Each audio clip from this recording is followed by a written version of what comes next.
오늘 시간 예수님만 바라보기 위하여 예배 자리에 나온 여러분들 한 분 한 분들에게 그 예수님만이 주실 수 있는 참된 쉼과 평강이 함께하기를 예수님의 이름으로 축원합니다. 사이가 좋지 않았던 부부 집사님이 있었습니다. 어느 날 수요일에 이 남편 혼자 수요 예배를 갔다 오더니 아내에게 심부름도 잘해주고 다른 때보다도 상냥하게 말하는 것이었습니다. 오랜만에 기분이 좋아진 이 아내는 대견한 눈초리로 남편을 지그시 바라봅니다. 그러면서 이야기합니다. 오, 당신 오늘 웬일이야? 남편이요, 그냥 지그시 바라보며 씨 웃기만 할 뿐 대답하지 않았어요. 다음날 아침에 아내는 생각을 합니다. 아마도 그 수요일날 목사님의 설교에 영향을 받았을 것이라 생각을 하고 과일 바구니를 사들고 목사님 집으로 찾아갑니다. 그리고 인사하죠. 목사님 고맙습니다. 어제 저녁 설교에 저희 남편이 은혜를 많이 받았나 봐요. 혹시 이 설교 제목이 아내를 내 몸과 같이 사랑하라는 제목이었나요?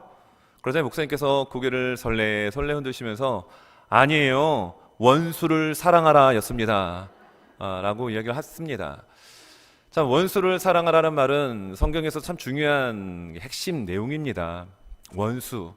근데 그 원수라고 하는 단어가 오늘 성경 본문의 짧은 이 석절의 말씀 속에 무려 4번씩이나 반복이 되어지고, 그 원수라고 하는 표현을 하나님께서 에돔을 향하여 이야기하고 있다라는 거예요.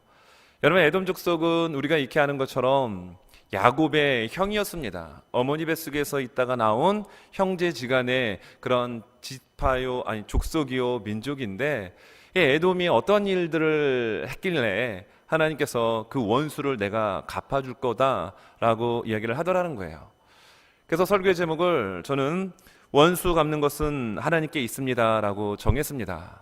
그것에 근거해서 한 2가지의 말씀을 전하려고 합니다. 먼저 이 말씀을 전하기에 앞서서 에돔이라는 족속은 거슬러 올라가면 에서였죠. 이스라엘 지파는 거슬러 올라가면 야곱의 후손입니다. 형제간임에도 불구하고 그들은 원수지간이 되고 맙니다. 참, 그것을 바라보는 아버지 이삭과 어머니 리브가의 마음은 얼마나 찢어졌을까요? 자식을 키울 때 자식이 사이좋게 우애 있게 지내면 참 좋지만 그렇지 못한 모습을 바라볼 때 제일 가슴 아픈 분은 부모님일 겁니다. 또한 10달 동안 그 해산의 고통을 이겨내고 출산해서 금이야 오기야 키웠던 그 어머니가 그 장면들을 볼 때 그 가슴은 정말 찢어지겠죠. 에돔, 이스라엘, 하나가 돼야 될, 서로를 위해줘야 될 그런 형제들이 참 어떡하다 그렇게 원수가 되었고, 또 하나님께서는 그 원수를 내가 대신 갚아주마라고 얘기했을까요? 자, 그러면 지금 우리가 사순절을 지내고 있는데 여러분, 우리가 예수님의 십자가를 바라보면서 우리는 무엇을 떠올려야 될까요? 지금 나는 하나님과의 관계가 어떠한가? 여러분, 여기에 초점을 맞춰야 돼요. 구약의 인물들의 삶을 바라보면서 구약에 내가 돌아갈 수는 없습니다. 지금부터 2000년, 3000년도로 돌아갈 수는 없어요. 그러나 2021년을 살아가면서 우리가 이 험난한 세상을, 이 코로나라고 하는 긴 터널을 통과하면서 과연 나와 하나님의 관계는 어떤가? 여러분, 이것을 늘 끊임없이 점검해야 될 것입니다. 하나님과 우리의 관계 그렇게 좋지는 않았습니다. 여러분, 로마서 5장 10절의 말씀에 보면 하나님과 우리의 사이를 원수지간으로 여러분 묘사해 주고 있어요. 왜 하나님과의 관계가 원수가 되었죠? 죄 때문에 그랬습니다. 그놈의 죄 때문에 하나님과의 관계가 원수 사이가 되고 맙니다. 여러분, 그걸 누가 해결할 수 있을까요? 아무도 해결할 수 없습니다. 그래서 예수님이 이 땅에 오신 겁니다. 예수님이 이 땅에 오셔서 대신 양이 처절하게 죽음을 당하는 것처럼 예수님이 죽으시사, 그로 인하여 하나님과 우리의 관계가 원수지간에서 화목의 관계로 여러분 바뀌게 되었다라는 거예요. 나와 하나님과의 관계는 원수였음을 우리는 잊지 말아야 합니다. 근데 그 원수의 관계, 서로 바라보며 이를 바득바득 깔아야 되는, 도저히 선을 넘어 손을 내밀 수 없는 그런 관계였음에도 불구하고 예수 그리스도의 죽으심을 통하여 여러분 그 관계가 온전히 회복됩니다. 여러분, 이 말씀을, 성경 말씀 로마서 5장 10절에서 이렇게 이야기하죠. 곧 우리가 원수 되었을 때 그의 아들의 죽으심으로 말미암아 하나님과 화목되었은즉 화목하게 된 자로서는 더욱 그의 살아나심으로 말미암아 구원을 받을 것이니라. 원수지간에서 졸지에 예수 그리스도의 죽으심과 예수 그리스도의 살아나심을 믿는 그 사람이 구원을 받게 됩니다.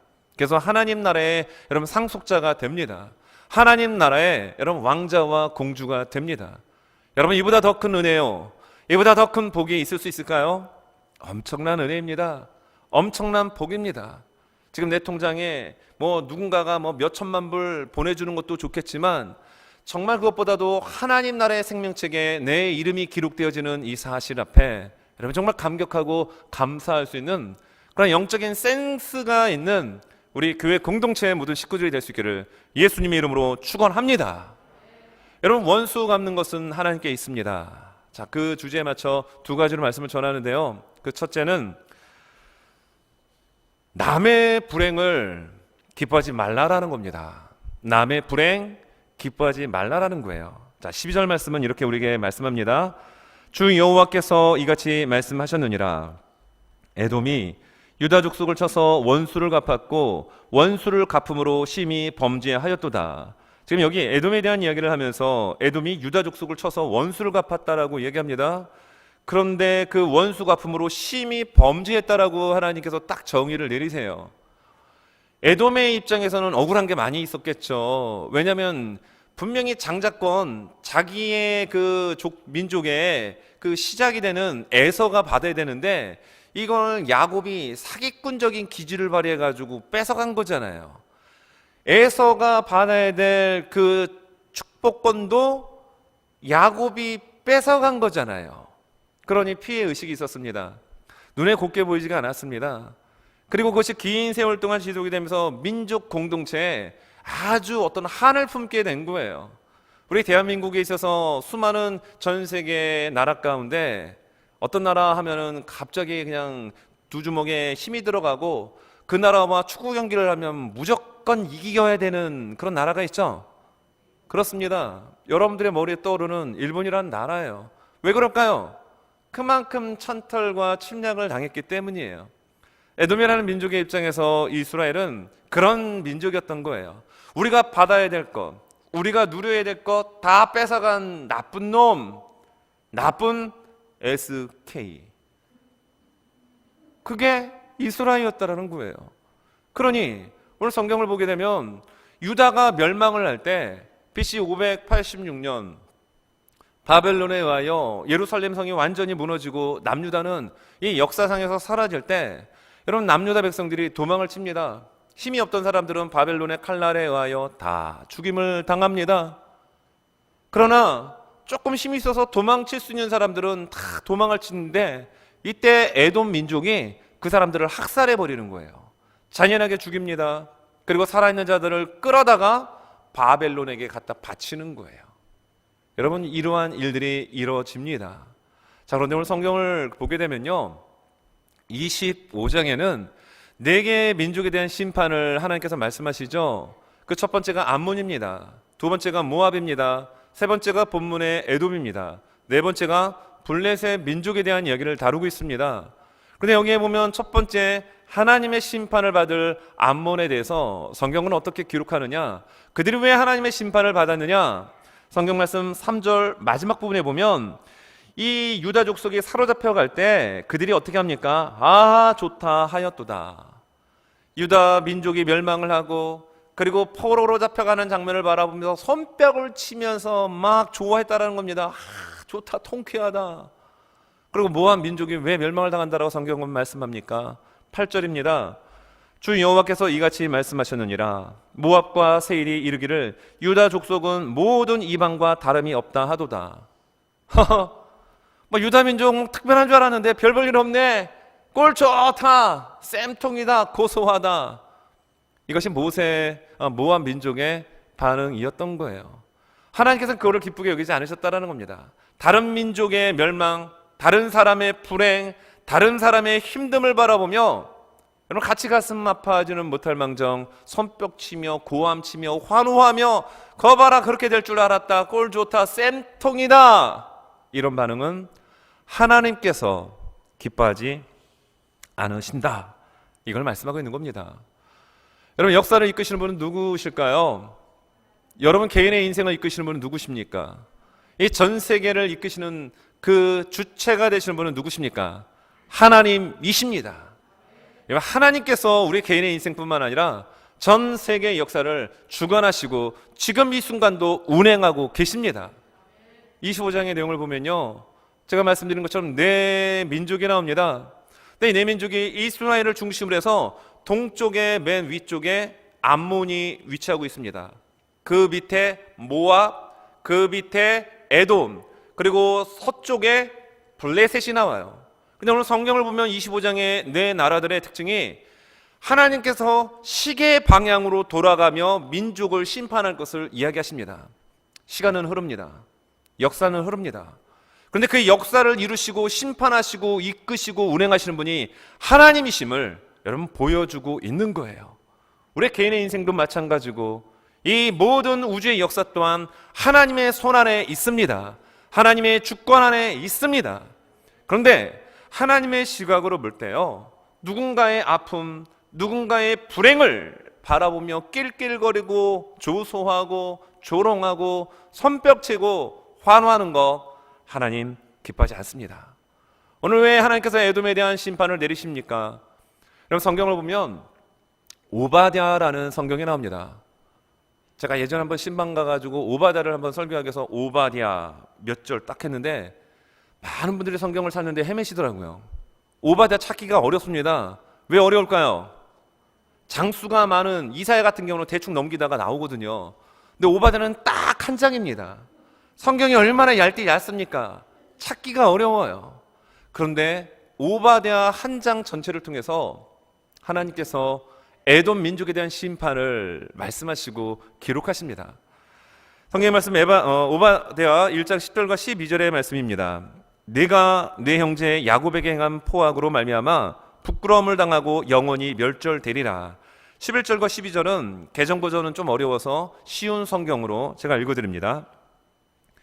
낯선 사람들이 이스라엘의 보물을 빼앗아 갈 때도 너는 멀리서 지켜보기만 했다. 외국인들이 이스라엘의 성문에 들이닥쳐 제비를 뽑아 예루살렘을 나누어 가질 때도 너는 그들과 한패였다. 내 형제가 재앙당하는 것을 보고 비웃지 마라. 유다가 망하는 것을 보고 기뻐하지 마라. 유다 백성이 어려움에 빠진 것을 보고 우쭐대지 마라. 왜 오바댜 선지자가 에돔 민족을 향하여 이런 얘기를 했을까요? 그들은 실제로 남유다 민족이 멸망할 때 기뻐했습니다. 좋아했습니다. 손뼉쳤고, 아니요, 그 유다 민족을 물리치는 바벨론과 한패거리가 돼서 같은 아픔과 같은 공격을 남유다 사람들에게 여러분 쏟아 부었습니다. 하나님은 이걸 기뻐하지 않으셨다라는 거예요. 그러면서 오바댜 1장 15절입니다. 여호와께서 만국을 벌할 날이 가까워 왔나니 내가 행한 대로 너도 받을 것인즉 내가 행한 것이 내 머리로 돌아갈 것이니라. 여러분 왜 남의 불행을 기뻐하지 말아야 될까요? 여러분 인생은 부메랑이라는 말이 있습니다. 내가 던진 부메랑은 나에게 돌아오게 돼 있어요. 남의 불행을 바라보며 낄낄거리고 좋아하면 결국 그것은 내게로 돌아옵니다. 여러분 이민사회를 살아가면서 참 사람관계 때문에 힘듭니다. 사실 세상에서 가장 힘든 것이 인간관계죠. 그렇게 믿음 좋았던 동방의 의인 욥도 자식들이 죽고 아내가 도망가고 모든 재산 하루아침에 다 부도가 나서 그냥 홈리스, 노숙자가 된 신세에서도 그는 믿음 흔들리지 않고 그의 입술로 하나님을 원망하며 저주하지 않았습니다. 오히려 하나님을 찬양하고 하나님을 높여드렸던, 그렇게 믿음의 정도를 걸었던 욥이 어디서 흔들려 버리죠? 세 명의 친구, 인간관계에서는 말 때문에 그가 심하게 흔들립니다. 사람의 관계, 인간관계가 우리를 참 당혹하게 만들기도 하고 긴긴 밤 한숨을 쉬면서 가슴을 뜯어낼 정도로 우리를 괴롭게 합니다. 그런 인간관계 속에서요, 성경은 무엇으로 말하죠? 그 상대, 내가 싫어하는 사람의 불행을 기뻐하지 말라라고 이야기하는데, 에돔은 바로 그 이스라엘 공동체의 몰락과 아픔을 바라보며 손뼉치고 기뻐하며 그보다 더 심하여 그들을 잡아다 학살하는, 죽이는 이러한 죄를 저지르고 말았는데 하나님께서는 그것을 기쁘게 여기지 않습니다. 우리 삶도 마찬가지죠. 여러분, 우리의 누군가의 아픔이 있으면 여러분 기뻐하지 마십시오. 오히려 같이 아파하십시오. 같이 슬퍼하십시오. 즐거워하는 일이 있습니까? 사촌이 땅을 사면 배가 아프지만 우리 교회 공동체 식구 중에 누군가가 잘 되어주면 축복하고 기뻐할 수 있는 여러분 그런 모습이 되길 바랍니다. 교회 식구가 아니더라도 교회 밖에 있는 그 누군가가 힘들게 이 유저지에서 하루하루를 근근히 살아가는 그 삶 속에 하나님의 부어주시는 은혜가 있어서 잘 되어주십니까? 아니 쟤는 뭘 잘했길래 저렇게 잘 되나 하고 삐뚤어진 시각으로 여러분 베베 꼬인 그런 마음 갖지 마시고요, 오히려 축복하십시오. 기뻐하십시오. 누군가가 정말 안 됐습니까? 누군가가 정말 힘든 가운데 있습니까? 그러면 쌤통이 다 고소하다라고 하는 이 에돔족 속에 그런 못된 심성 던져버리고 같이 아파할 수 있는, 같이 가서 손을 잡아줄 수 있는 마음이 푸근하고 따뜻한 우리들이 될 수 있길 바랍니다. 바로 하나님께서 원하시는 것이 그런 모습 아닐까요? 바로 두 번째입니다. 두 번째는 원수 갚는 것은 하나님께 있습니다. 여러분 믿습니까? 원수 갚는 건 하나님께 있습니다. 자, 13절과 14절의 말씀입니다. 그러므로 주 여호와께서 이같이 말씀하셨느니라. 내가 내 손을 에돔 위에 펴서 사람과 짐승을 그 가운데서 끊어 대만에서부터 황폐하게 하리니 드단까지 칼에 엎드러지리라. 내가 내 백성 이스라엘의 손으로 내 원수를 에돔에게 갚으리니 그들이 내 진노와 분노를 따라 에돔에 행한즉 내가 원수를 갚은 민주를 에돔이 알리라. 주 여호와의 말씀이니라. 누가 원수를 갚겠다라고 말씀하시죠? 하나님께서 원수를 갚겠다라고 말씀하십니다. 그런데 그 원수를 이스라엘을 통해서 갚겠다라고 하는 말씀을 하십니다. 여러분, 우리가 사랑관계 속에서 어떤 어려움들이 있을 때 나를 힘들게 하고 또 삐뚤어진 관계 속에서 참 우리를 괴롭게 하는 상황 속에서요, 왜 내가 원수를 갚으려고 하죠? 하나님께서 원수를 갚아준다는 사실을 믿지 못하기 때문에 그렇습니다. 여러분, 내가 원수를 갚는 것보다 하나님이 원수 갚는 게 더 무섭습니다. 정말이라니까요. 우리는 어떻게 됩니까? 우리는 그 원수를 미워해야 될, 증오해야 될 자격이 없어요. 우리는 어떻게 되죠? 축복해야 합니다. 원수를 사랑해야 합니다. 원수를 품어야 합니다. 그게 안 되거든요. 그래서 힘든 거예요, 인간관계가. 용서하라고 하는 성경의 말씀에 따라 용서가 되면 얼마나 좋아요. 근데 그게 안 되니까 힘든 겁니다. 그래서 인간관계가 힘든 거죠. 오늘 성경의 말씀을 보면 하나님께서 원수를 갚겠다라고 말씀하십니다. 여러분, 로마서 12장 19절에 보면은 유명한 말씀이 나오죠. 내 사랑하는 자들아, 너희가 친히 원수를 갚지 말고, 말씀하십니다. 너희가 원수를 갚지 말라라는 겁니다. 그럼 어떻게 합니까? 하나님의 진노하심에 맡기나 기록되었으되 원수 갚는 것이 내게 있으니 내가 갚으리라. 주께서 말씀하시니라. 내가 갚는 것보단 하나님이 갚아주신다라는 겁니다. 그리고 잠언서에서는 우리에게 또 이렇게 말씀하십니다. 잠언 20장 22절, 너는 악을 갚겠다 말하지 말고 여호와를 기다리라. 그가 너를 구원하리라. 악을 내가 갚겠다라고 얘기하지 말라는 겁니다. 내가 저 사람 손보겠다라고 얘기하지 말라는 거예요. 내 마음에 칼을 품고, 여러분, 우리 몸 망가집니다. 우리의 심령 망가집니다. 여러분, 미워하는 감정을 품게 되면요, 어떻게 되죠? 마음이 병들어요. 몸도 망가집니다. 마귀는 그걸 노리는 거예요. 계속 분노의 마음, 증오의 마음, 미워하는 마음을 계속 불을 뗍니다. 근데 믿음의 사람은 어떻게 될까요? 그거를 끊어야 합니다. 그리고 그를 축복해야 합니다. 의도적으로라도 그를 용서해야 합니다. 안 되죠. 머리로는, 가슴으로는 더더욱 안 되죠. 하지만 그것을 용납하고 품을 때 악한 마귀의 영이 떠나가고 하나님의 성령으로 인하여 여러분 관계가 회복되어지고 그 잘못되어진 부분에 대한 부분은 하나님께서 교통정리하시니 네가 원수 갚으려고 하지 마. 성경은 이렇게 우리에게 권면하고 있는 거예요. 여러분, 우리가 참 오늘 본문을 바라보면서 참 저는 이런 생각을 합니다. 아니, 에돔이라는 이 민족이 도대체 얼마만큼 큰 죄를 졌길래 하나님은 이 에돔만 그렇게 집중적으로 다루시는가?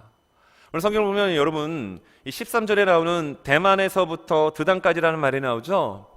이 대만에서 드단까지라는 것은 한국식으로 말하면 백두에서 한라까지입니다. 보통 백두에서 한라까지 하면은 한반도 전체를 말하는 거죠. 대한민국 땅을 이야기하는 겁니다.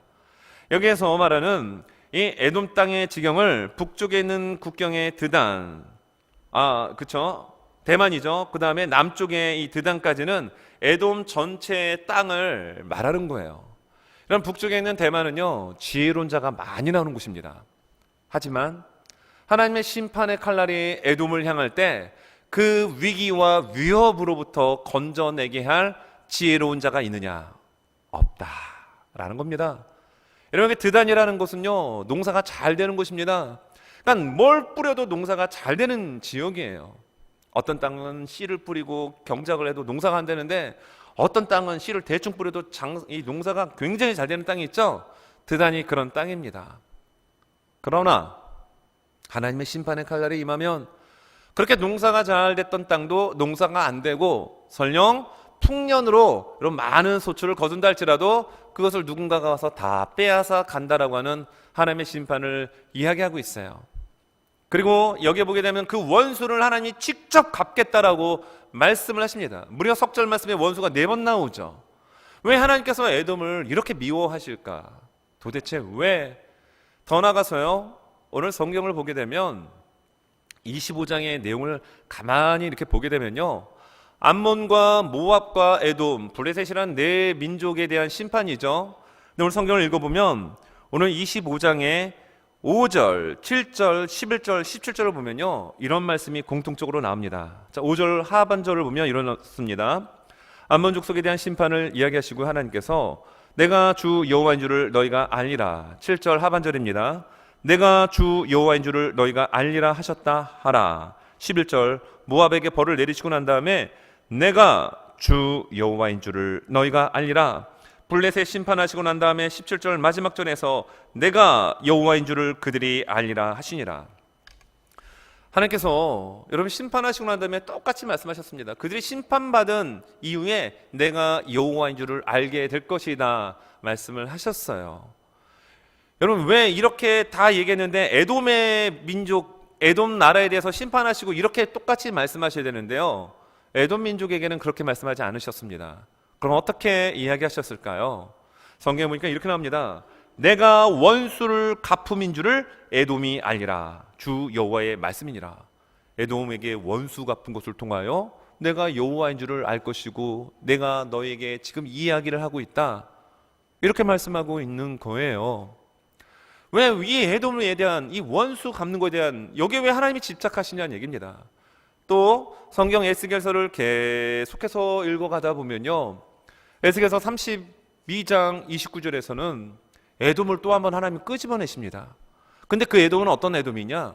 여러분, 지옥불에 떨어져서 지금 있는 그 에돔을 하나님이 말씀하십니다. 아수르와 5개의 나라가 나오는데 수올이라고 하는 곳을 얘기해요. 수올은 음부입니다. 다시 말하면 지옥입니다. 한때 시대를 풍미하고 호령했던 나라라 할지라도 그들이 할례를 받지 않았기 때문에, 하나님의 자녀요 백성이 되지 않았기 때문에 그들은 지옥에 떨어집니다. 그들이 자랑했던 칼날을 베고 누워 잠자고 있는 모습을 이야기해요. 거기에 에돔이 나옵니다. 또 몇 장 넘겨서 35장을 보면요, 이제는 하나님께서 아예 35장 한 장 전체를 통으로 에돔을 심판하실 것을 말씀하십니다. 아니, 암몬이나 모압이나 블레셋에 대한 얘기는 전혀 없어요. 오직 암몬에 대한, 이 에돔에 대한 이야기만 하나님이 집중적으로 이야기를 하십니다. 아니, 도대체 왜 하나님께서 이렇게 에돔을, 아니, 원수를 못 갚으셔가지고 너무 그러신가? 라는 생각이 들 정도의 마음이 듭니다. 왜 그럴까? 말씀을 읽으면서 또 준비하면서 제가 깨달은 것은 이거였어요. 에돔은 어떤 관계죠? 이스라엘과? 여러분, 가족입니다. 에서, 에돔의 시조가 되는 에서, 이스라엘의 출발이 되어지는, 물론 아브라함부터 시작이 되지만 실제 야곱의 12아들을 통해서 이스라엘이 형성이 되거든요. 그러면 이스라엘과 에돔은 결국은 한 형제입니다. 더더군다나 쌍둥이입니다. 레브가 어머니 뱃속에서 10달 동안 있었습니다. 그러면은 여러분, 정말 힘들 때 어떻게 되죠? 도와줘야죠. 어려운 가운데 있을 때 어떻게 되죠? 손이라도 잡아줘야죠. 그런데 에돔은 어떻게 했습니까? 그 위기에 처한 나라가 멸망한 가운데 도망치는 사람 잡아다가 학살시키고 바벨론을 끌어다가 포로로 바치는 이러한 일을 어떻게 할 수가 있을까요? 여러분, 성경을 거슬러 올라가서 보게 되면 출애굽하고 난 이후에 광야 생활을 마치고 이제 적과 꿀이른 가나안 땅에 입성하기 위하여 이 세대들이 이제 힘차게 한 발짝 한 발짝 진군해 나갑니다. 지름길인 에돔을 통과하기 위하여 에돔 측에 요구하죠. 우리가 큰 길을 걸어갈 때 들어가는 모든 것들은 값을 지불하겠습니다. 근데 웬걸요? 에돔 왕이 이런지하에 거절해버립니다. 안 돼! 그리고 백성들을 다 끌고 나와가지고 못 들어오게 막고 있습니다. 이래서 이스라엘 백성들이 어떻게 합니까? 길을 돌아서 가게 돼요. 그래서 이스라엘 백성들의 마음이 길로 인하여 상하게 됩니다. 불평 원망하다가 하나님의 불뱀 보내가지고 죽잖아요. 그게 민수기 20장과 21장의 스토리입니다. 적과 꿀이르는 가나안 땅에 들어가는 길을 차단하고 막았던, 그리고 들어오기만 해봐라, 내가 너를 그냥 죽여버릴 거야. 접근만 해봐, 내가 너를 가만 안 둘 거야 라고 하는 이런 싸늘한 반응이 에돔의 모습이었습니다. 이스라엘이 순간순간 어려움에 처할 때마다 에돔은 연합해서 쳐들어온 일을 여러분 너무 많이 해요. 좋아요. 그때는 나라가 있었으니까요. 이스라엘도 그래도 왕이 있었고 군사력이 그나마 괜찮았으니까 우리가 이해를 하고 넘어간다 치더라도 이제는 나라가 망했습니다. 아무것도 없습니다. 도망치는 그들을 어떻게 잡아 죽입니까? 도망치는 힘도 없는 그들을 어떻게 바벨론의 포로로 갖다 바칩니까? 하나님께서는 이걸 기쁘게 여기지 않으셨던 거예요. 너희는 가족이다. 너희는 한 공동체다. 정말 힘들면 도와줘야 되고 정말 어려운 가운데 있으면 손을 내밀어서라도 일으켜줘야 될 것이 너희들인데 어찌하여 너희가 그런 일을 하고 있느냐. 하나님 아버지의 안타까운 마음을 여러분 느낄 수가 있습니다. 여러분, 교회 공동체 안에는 우리는 다 예수의 피로 인하여 한 가족, 한 형제가 되었습니다. 아버지 뜻대로 우리는 형제가 됩니다. 그리고 자매가 됩니다. 그것을 일컬어 우리는 가족 공동체라고 이야기를 해요. 여러분, 성령이 충만하게 임했던 마가의 오순절 다락방 이후에 하나님의 말씀이 선포되어질 때, 하나님의 말씀이 여러분 역사되어질 때, 여러분 그때의 반응은 모두 다 모여서 떡을 떼며 찬미하며 교제하며 서로가 하나가 되었습니다. 내 거 네 거 없었습니다. 있는 자는 더 갖다 드려서 없는 자들끼리 나누고 함께 마음을 나누고 함께 사랑의 체온을 여러분 느낄 수 있는 그 공동체가 초대 교회 공동체의 모습이었습니다. 하나님께서는 그걸 아마 원하셨을 것 같아요. 한 가족과도 같았던 에돔아, 이렇게 이스라엘 민족이 물론 그들이 우상을 숭배하고 하나님을 배신하고 하나님의 마음을 아프게 했기에 그들이 하나님의 주권 가운데 멸망은 당하였지만 너희들은 그렇게 하면 안 되잖니.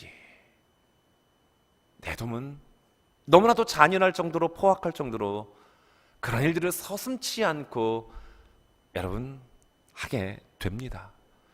여러분, 이 일들의 모습이 우리 안에 없으라는 법이 없어요. 코로나로 힘든 우리들의 모습 속에 여러분 정말 힘든 분들에게 서로 기도하고 중보하고 손을 내밀어 이렇게 세울 수 있는 저와 우리들의 모습이 되어질 수 있기를 예수님의 이름으로 축원합니다. 함께 힘이 되어주고 정말로 함께 울어줄 수 있는, 그리고 이 어려운 때도 누군가가 잘 되어진다라고 한다면 정말 축복하는 마음으로 기뻐할 수 있는 아름다운 그런 하모니가 있는 공동체, 저는 그런 공동체가 우리 트렌턴 장로교회가 될 수 있기를 간절히 원합니다. 여러분, 말씀을 정리하면서 여러분, 우리 남의 불행을 기뻐해서는 안 됩니다.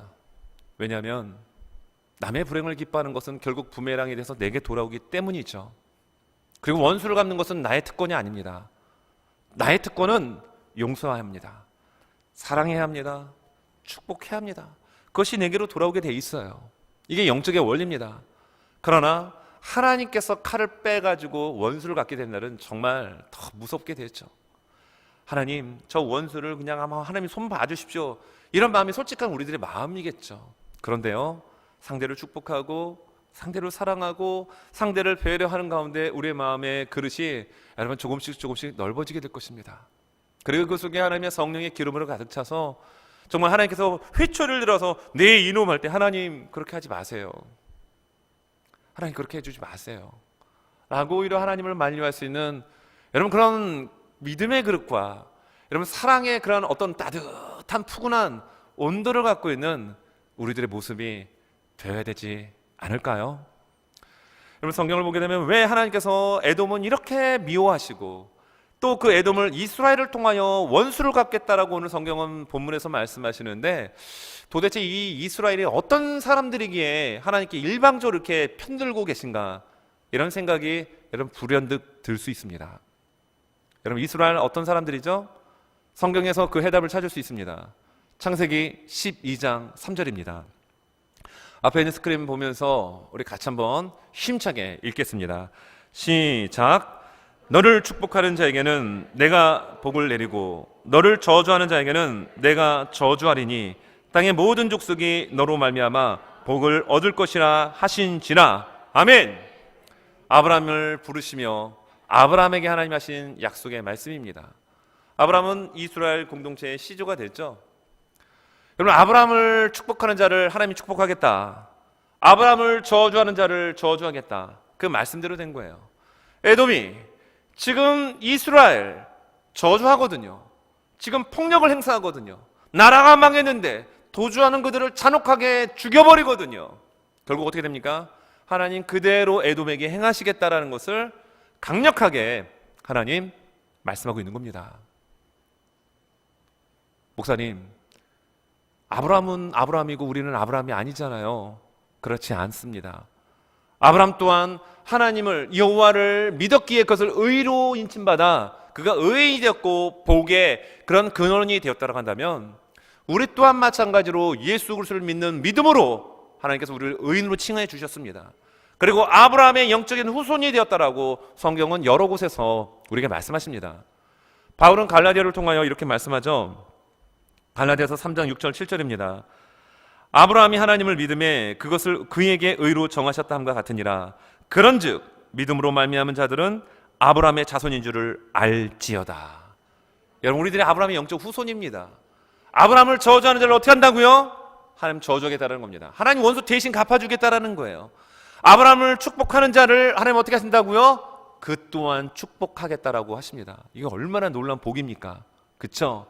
더 나아가서 이렇게 성경은 이야기하기를 갈라디아서 3장 9절 그러므로 믿음으로 말미암은 자는 믿음이 있는 아브라함과 함께 복을 받느니라. 아멘.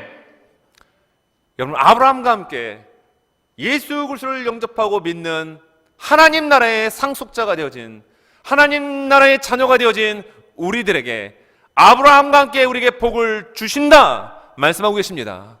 여러분들에게 이런 놀라운 복이 여러분 감당할 수 없을 정도로 넘쳐날 수 있기를 예수님의 이름으로 축원합니다. 여기서 복은요 영적인 복입니다. 영적인 복. 에이 목사님 영적인 복은 둘째치고요 육적인 복 좀 받았으면 좋겠습니다. 장사도 잘 되어지고 그리고 뭐 직장에서 연봉도 막 높아지고요 자식들도 다 좋은 대학 가고 좋은 그냥 국제적인 무슨 기업이라고 그러죠? 다국적 기업에 들어가서 뭐 연봉도 받아가지고 아버지 어머니한테 용돈도 그냥 듬뿍듬뿍 줘가지고 선교 여행도 다니고요 막 이런 복을 좀 받았으면 좋겠습니다. 병원에 가서 건강검진 받았더니 당신은 나이는 지금 60인데 웬 30대의 체력을 갖고 있느냐는 이런 얘기도 좀 들었으면 좋겠습니다. 그 복은 보너스로 주십니다. 우리가 영적으로 정말 하나님의 복을 누리면 육적인 복은 하나님께서 덤으로 주시는 거예요. 순서가 바뀌어서는 아니 되겠죠. 오늘 이 말씀 앞에서 여러분 정말 남의 불행한 모습이 있습니까? 특별히 내가 관계에서 좀 틀어지고 뭔가 좀 대척점에 있는 분이 있습니까? 그 사람이 안 될 때 여러분 여러분 기도해 주십시오. 잘 됐다 쌤통이다 내 기도가 응답됐습니다 할렐루야 이러지 마시고 정말 상대를 축복하십시오. 내게 돌아옵니다. 그리고 원수를 갚는 건 내가 아니에요. 역사를 주관하시는 주권자 내 인생의 목자가 되어주셔서 나를 이끄시는 그 하나님의 손에 있음을 기억하고 상대를 품을 수 있는 배려할 수 있는 그것을 용납할 수 있는 그런 멋진 저와 우리들의 모습이 되어질 수 있기를 예수님의 이름으로 축원합니다.